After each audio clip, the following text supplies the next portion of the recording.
I'm going to show you how I got the blending technique for the card that I am sharing this month for Stampin' Society. What you're going to need are 2 colors of ink. We're going to use Magenta Madness and BumbleBee, 2 in colors. You're going to need 2 blending brushes, 2 clear blocks, and a sheet of cardstock that is 4 1/4 by 5 1/2. And then we're going to get started. This is pretty easy, actually. I don't know if you've ever blended before, but it's not something to be scared of. We're going to start with our darker color. Actually, it doesn't matter. These 2 colors work well together. We're going to squeeze our ink pad and get a little ink on the top of our pad. And we're going to take our blending brush and we're going to do a random pattern. We want this to kind of be a little bit organic.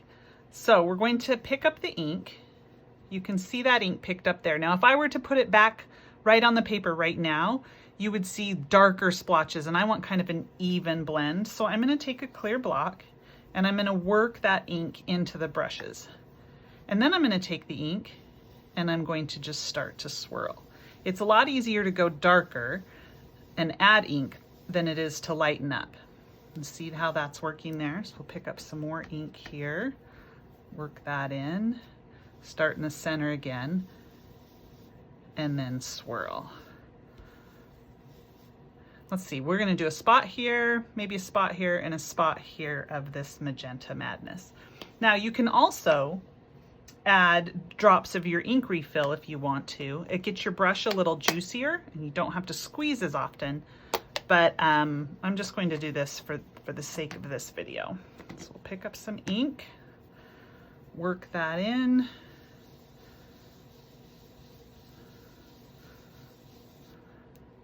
Pretty. Pick up some ink, work that in again there.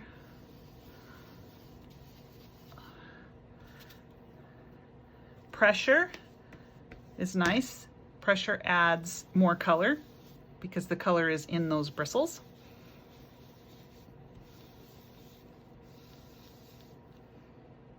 That looks pretty good so far for Magenta.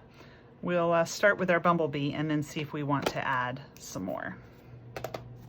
And take BumbleBee and squeeze that together. I like to do a color per brush. These wash out very easily. Just water, because it's classic ink here, is a water-based ink, so it'll just wash out, and then just let dry before you use it again. Okay, that's pretty good. Let's add one right in the center here. Fill in that color.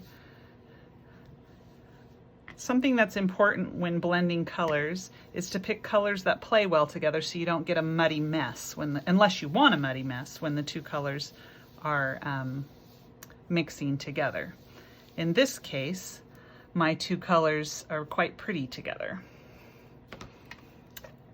I will just get a little bit more of an orange where these 2 mix instead of the yellow and the pink.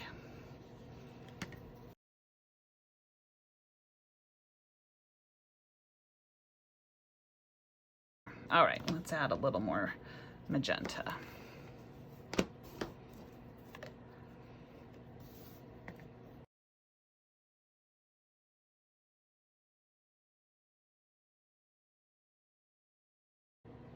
Now we're going to ultimately chop this in half, so we have one for the card I showed earlier and one for the card I'm going to show now. And I think I want just a little bit more magenta.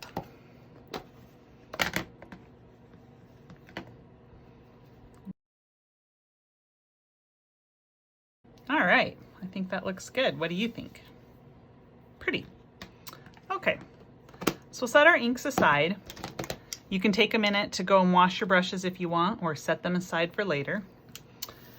Now, this is nice and smooth, but I like to add some water drops. What the water drops do are going to just kind of repel the ink and lift it back up, make it a little bit lighter. So you can take, oh, look, I just did a blob from my thing right there without even trying to do anything. Just take a paintbrush, dip it in water, and splatter across. You can get that effect. It will dry down a little bit lighter than that, but it's very fun and just pretty. I just like it. Okay, let's get less water.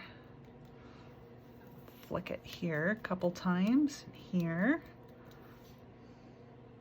That looks good. And now let's do a lighter mist. We'll take one of these misters and we're gonna spray kind of off to the side so we get clumps and not as much clumps.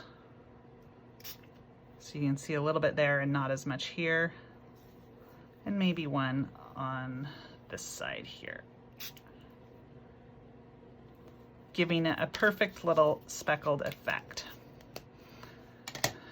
And maybe we want a little bit more drops here.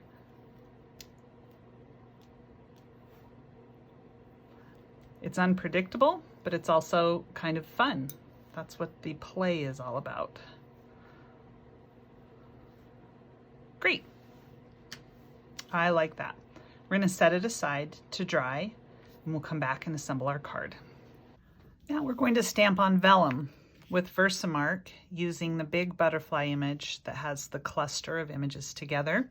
We're gonna heat set it with white embossing powder. You're gonna want 2 of these so that you have the option to trim and cut apart butterflies.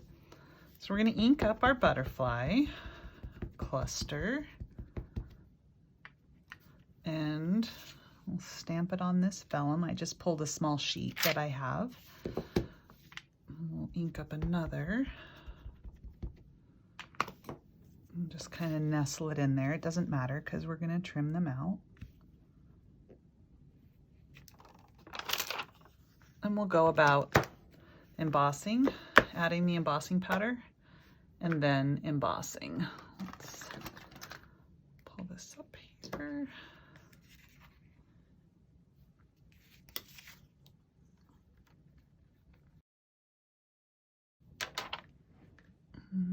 Looks good.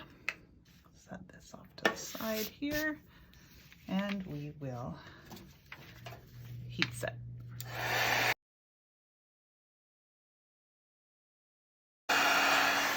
Looks like we got everywhere. Let's check. Very good. Now we can trim them out. This smaller image means we can use our mini. So let's grab the die. Okay. Just to make it easier to trim, I just cut this out here. And we'll take our first. If you've used this before, you want your white base number 1, and you're going to want 2 of your number 2s. Put a number 2 down. Place this over the top of it, line it up. We'll get it lined up pretty good there.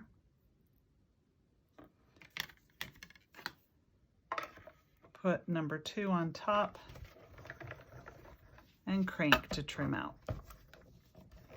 Oh, come on, baby. Making me use my muscles.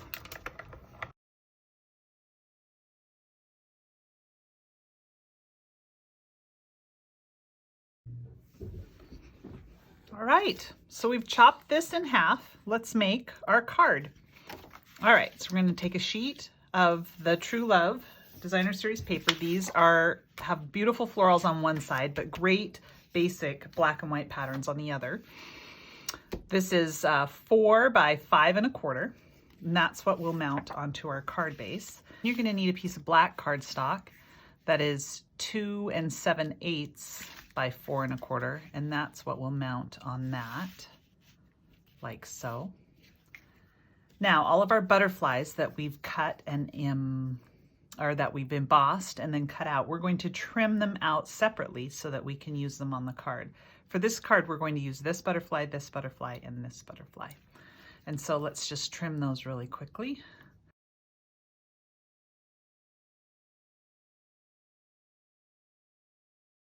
Great. Now, when I lay out a card, I kind of want to arrange before I stamp, especially when you've spent so much time on a background, right? Or more time, you just want to make sure that you get your stamping in the right spot. So I think we want to stamp it right there. We're going to use our Stamparatus. And take your paper. I think I want this big splatter to be covered by the butterfly. So I think that I'm going to arrange it this way so that we stamp our greeting thereabouts. I'm going to take a magnet, put it up top, another magnet like so, so that the paper doesn't move. And then with the rubber stamps, it's sometimes harder to see exact placement. So I'm going to show you a little tip that I do. I'm going to say this is about where I think I want that stamped. So let's pick that up with our plate. Let's look at the grid lines on the back of our plate and make sure that's right. But before we actually stamp on here, let's take a piece of, cello paper, or what you would use as your cello bags to wrap your cards in, and let's just stamp it and make sure that it's straight. We're going to stamp it onto the cello. That way, if we make a mistake, it's happening on this and not on the background. So we've inked up the stamp, place that down, and then check. And that looks pretty dang good to me. So now we're going to commit and we're going to stamp it. These are great because you can just wipe them off with the baby wipe and use it again and again just to make sure you get that perfect stamping every single time. All right, so we're going to ink this up and we're going to stamp this for real. Light press, and look at that. Beautiful, perfect stamping. Love it. Now the assembly is pretty easy from here on out. We're going to mount this to our black sheet. You can run your adhesive on the back side of this or on the back of your basic black cardstock. I put it here just in case my ink might be wet. I don't want to smudge it. And then you're going to mount this, center it left to right. Just eyeball center it. And then we're going to mount our butterflies. And this is kind of how we had those arranged. My tip for you on this is to use little mini glue dots for mounting vellum. That way you can hide the adhesive because sometimes vellum shows through on the adhesive. We're going to, on these butterflies, we want the wings to kind of pop. So we're just going to put 2 little glue dots on the back side of the butterfly belly. That way you don't see the glue dots or see them much. We're going to cover up that bigger splatter that was kind of out of a little bit distracting, but it's still there. Okay, butterfly number 1. Same thing with this one.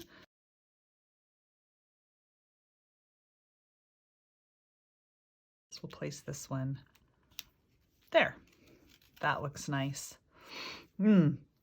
Now, look at the difference between these two. This is stamped on the Bumblebee here and the Magenta. I kind of like the pink, making it pop a little bit more. Now, we're going to tie. You can do this before you mount this butterfly or after. Looks like I maybe did it. I can't decide, but we're going to tie a little bit of baker's twine around the base here. We'll tuck it under that wing if it needs to be. We're going to tie that knot just centered underneath the "You're Just So Fabulous" greeting. That greeting is great because it shows off your background. It has all those open areas in the letter. We're going to trim our edges just like so. Clear off, and then we will arrange that string or baker's twine a little bit. I like to spread it apart like that. I just think that's kind of a fun look. Okay, there we go. Just so fabulous. Now we need to add some faceted pearls. Actually, they're not faceted pearls. I keep saying that. They are opal rounds. So we're going to put this big one right here like that. And then we'll put another small one here. And then on this card, I put it here. It kind of fit, but I wonder, maybe I'll put it underneath the butterfly on this one. Let's just see. Where do we like it? Yeah, let's put it right there. Great. These ones are big, these embellishments, and so I feel like 3 is enough. If they were smaller, I might scatter a whole bunch on there. I like how they mimic this splatter shape that's happening. All right, and then we're going to mount this to our card. Again, leave a little halo, 1/8 inch of white all the way around, and just tack that down. Perfect. And then we're going to mount this so that it pops just a little bit using Stampin' Dimensionals. So a pretty simple card, but a lot of bang for your buck because of the time and energy you spent on the background. So anyone who is going to get this card is going to be wowed instantly, even though it didn't take you all that long to make it. And again, center, left to right, top to bottom. That makes it easy, visual. You don't have to measure. Just tack that in there. Looks good. Stunner card. I love it. I can't decide which one I like better. Pink or Bumblebee, something, I don't know, one or the other. Now you saw that I shared as well this fun card. Same exact technique, stamped the 2 greetings on the background, used more butterflies, tied a bow and adhered it to the top. But this was shown on my blog, so if you want directions on how to make that, you can see that there. But otherwise, I hope you enjoyed this fun card. Again, my name is Charlotte Mallett. You can find my creations on paintedorange.com or on iHeart Stamps is my Instagram account. And it was so fun to share this video with you in the Stampin' Society this month.